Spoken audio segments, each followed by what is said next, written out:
शिव गुरु से जुड़े रहने के लिए हमारे चैनल को सब्सक्राइब करें, वीडियो को लाइक करें। हमारी वीडियो सबसे पहले देखने के लिए बेल आइकन जरूर दबाएं। सभी गुरु भाई गुरु बहनों के चरणों में मेरा प्रणाम स्वीकार होगा। भगवान भोलेनाथ के आध्यात्मिक शिव गुरु पर चर्चा का कार्य आरंभ हो रहा है। आप सभी लोगों को गुरु जी के विषय पर थोड़ी बातचीत करेंगे।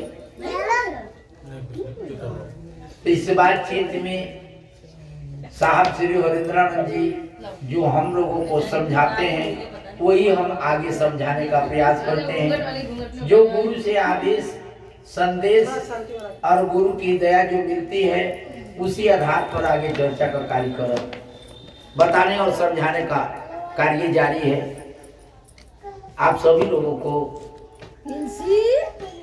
महादेव के प्रति जो बातचीत है उस बातचीत के अनुसार बहुत सी बातें हमारे अपनी भी बातें हो जाती हैं। यह चर्चा का ऐसा कार्य है। साहब कहते हैं कि पूजा पाठ का कार्यक्रम बड़ा कठिन है और इस कठिन के कार्य में कई बार जब हमसे गलती हो जाती है तो इसका परिणाम बहुत भयंकर होता है। हम सभी देवी देवताओं का मान सम्मान करते हैं, लेकिन कई बार हमें गलतियों का बड़ा जबरदस्त खामियाजा भुगतना पड़ता है।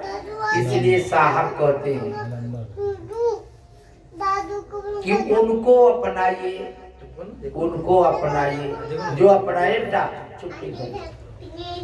उनको अपनाइए जो सचमुच में अपना बन सके, अपना हो उसे अपनाएंगे तो 1 मिनट के लिए अगर गलती भी हो जाएगी तो सजा देने में भी रहम रहेगा, क्योंकि अपनापन उसके अंदर होगा।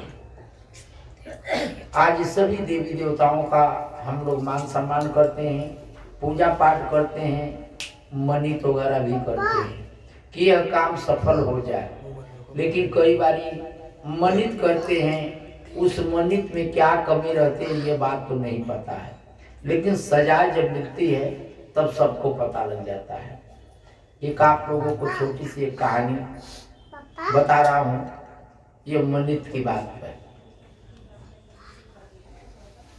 एक बारी मैहर देवी के लिए, मैहर देवी हमारे उसी साइड में है, किसी ने कोई माँ अपने बेटे के लिए मान ली, मन्नत कर दी। ए बाबू, हेलो, देखो मैं क्या कर रहा हूँ, चुप थोड़ी देर चुप रहो, एकदम चुप रहो थोड़ी देर, फिर इसके बाद बोलना। हाँ, तो मैहर देवी के लिए मन्नत माई ने मांग लिया कि हे माई मैहर, अगर हमारे बेटवा का नौकरी लग जाएगी तो हम आपको बकरा चढ़ाएंगे। कुछ दिन में इत्तेफाक नौकरी भी लगी और मिलिट्री में नौकरी लगी। मिलिट्री में नौकरी लग गई, बड़ा घर में खुशहाली आई कि चलिए माई ने हमारा सुन लिया। बहुत अच्छा लगा, पास पड़ोस भी बड़ा खुश भैल कि चलो गांव का किसी लड़का का तो लगन नौकरी। सभी लोग बड़ा खुश थे। लड़का ड्यूटी पे चला गया। ड्यूटी पर से पहली छुट्टी में जब घर पे आता है तो घर पे आकर के बड़ा खुशी खुशी शादी भी हो गई थी। पत्नी, माता पिता और स्वयं एक बकरा खरीदा उसने, क्योंकि मन्नत थी।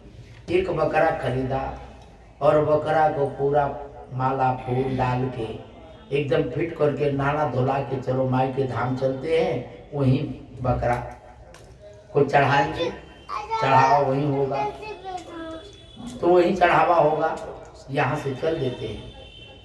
कहते हैं कि जब लेके चलते हैं आधे रास्ते पर पहुँचते हैं, एक इतना भयंकर एक्सीडेंट होता है कि चारों परिवार मर जाते हैं। उस एक्सीडेंट में चारों परिवार मर जाते हैं और बकरा बाहर दूर खड़ा होता है।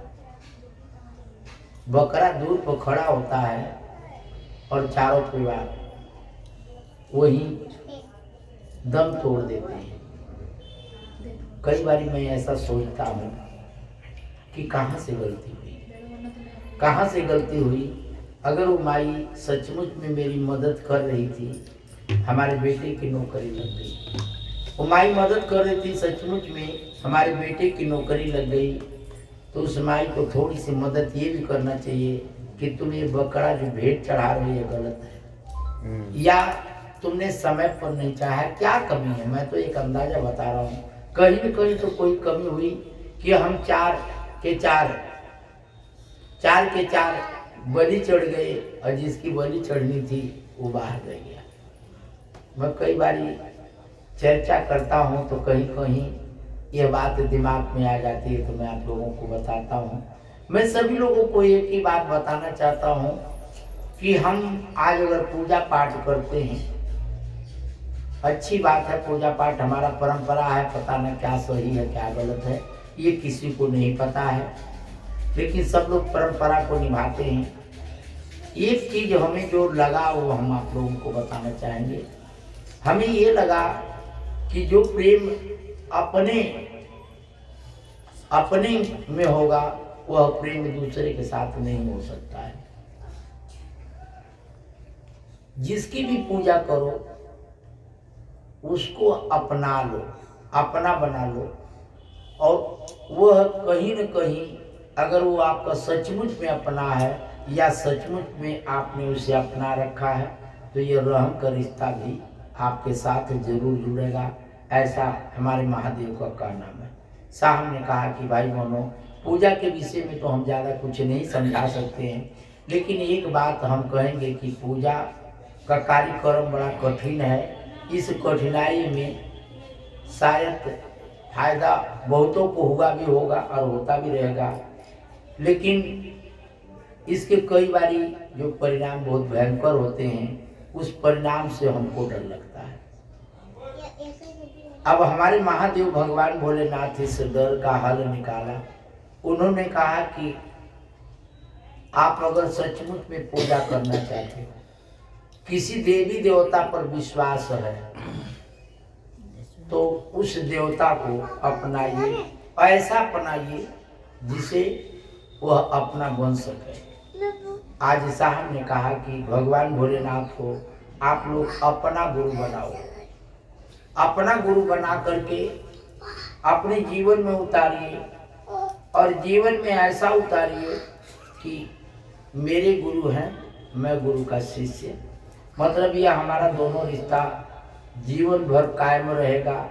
अगर मेरा कभी इच्छा है कि गंगा नहाना चाहिए या गंगा घाट देखना है, हमें घूमने की तमन्ना है, माई गंगा के दर्शन करने का इच्छा है, तो उसमें जाने में कोई दिक्कत नहीं है। लेकिन अगर जाओ तो यही कहो ना महादेव से कि हे गुरु, हमारी इच्छा है कि हम माँ गंगा का दर्शन करने के लिए जा रहे हैं, उनका घाट देखने जा रहे हैं, उनका स्थान देखने जा रहे हैं, आपसे इजाज़त मांगते हैं, थोड़ी हमारी मदद करना।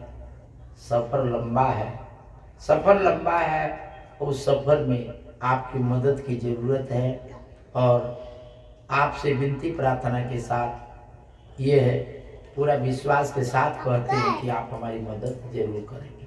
जैसे घर में बड़े बूढ़े माता पिता हैं, हम कहीं जाते हैं तो पूछना अधिकार मतलब जरूरी सा होता है कि भाई थोड़ा सा पूछ लूँ कि हम जा रहे हैं, बाजार जा रहे हैं या रिश्तेदारी जा रहे हैं, जहाँ भी जाते हैं जिस प्रकार से पूछते हो, क्यों पूछते हो?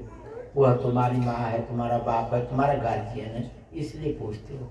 इसी तरह से कहीं जाओ, गुरु महादेव को अगर अपना बनाया मानते हो तो गुरु महादेव से इजाज़त लेके कहीं भी आओ, कहीं भी जाओ। आपको कोई मनित करने की ज़रूरत नहीं है। अगर मनित करो, हम कहते हैं मनित ना करके अगर कुछ ऐसी इच्छा है तो चढ़ा दीजिए ना, कोई ज़रूरी नहीं कि मनित करके ही चढ़ाया जाए। रही बात अपने गुरु जी को बड़ा सहज,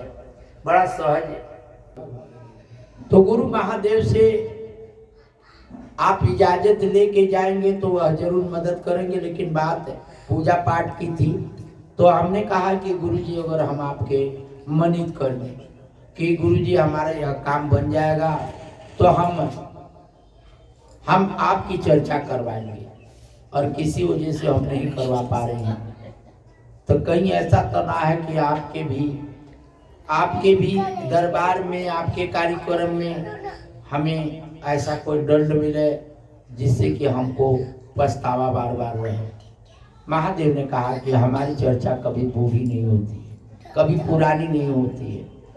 केवल अगर चर्चा मान रखा है, अपने मन में यह भाव जरूर रहे कि गुरु जी की चर्चा मान रखा है, अभी हमारा बेवत नहीं हुआ, जैसे ही बेवत हो जाएगा गुरु जी की चर्चा जरूर करवाएंगे। कहीं यह बात है आपके अंदर, हमेशा जागरूक हो, कोई देर नहीं है। चाहे 4 महीना का साल हो जाए, साल का 1.5 साल हो जाए, गुरु जी कहते हैं कि सच्चाई ये है कि एक बारी नहीं, आपने तो कई बार चर्चा करवा दिया। ये हमारे गुरु का बड़प्पन है। एक बारी नहीं, कई बारी कर दिया। जब भी कोई बैठे, किसी से बात हुई, ये गुरु की चर्चा तो हमने भी मान रखी है। क्या बतावे बहनी, समय नहीं मिलता है, कुछ सहयोग नहीं बनता है, कोई न कोई विघन आ जाता है, कोई न कोई कमी आ जाती है, इसलिए आज तक गुरु की चर्चा नहीं हुई। चर्चा हो गई, आपने इतना एक दूसरे के सामने जो बात कही है, यही चर्चा है, और ये चर्चा हो गई। एक बारी नहीं, गुरु जी कहते हैं कि कई बारी चर्चा हो गई, लेकिन गलती वहाँ हो सकती है, आपने चर्चा बोल के और चर्चे भूल गए कि छोड़ो ना, क्या करना है, वहाँ गलती है। और इन गलतियों को लोगों को कहना कि ऐसी गलती ना करें। अगर हमारा बिना खर्चा ही चर्चा हो रही है तो उनमें क्या दिक्कत है लोगों को? बिना खर्चा ही चर्चा हो रही है तो कोई दिक्कत नहीं होनी चाहिए। इसलिए महादेव भगवान भोलेनाथ कहे कि हमारे कार्यक्रम से सरल कोई कार्यक्रम नहीं हो सकता है। हमें अपनाइए, अपना गुरु बनाइए, और अपना गुरु बना करके हमें अपनापन हृदय से होना चाहिए। बस यही हमारे लिए सबसे, आप लोगों के लिए सबसे महान काम है और सबसे अच्छा काम है। जितना भी आप लोग हमें करीब से अपना लेंगे, उतना जीवन में सुख रहेंगे और सुखी रहेंगे, समृद्ध रहेंगे, और आपकी हर मनोकामना सुनाई होगी और सुनी जाएगी। तो भगवान भोलेनाथ के गुरु कार्य में आगे चर्चा तो होती रहेगी, लेकिन यहाँ पर चर्चा विराम देने से पहले अपने गुरु जी से दया मांगते।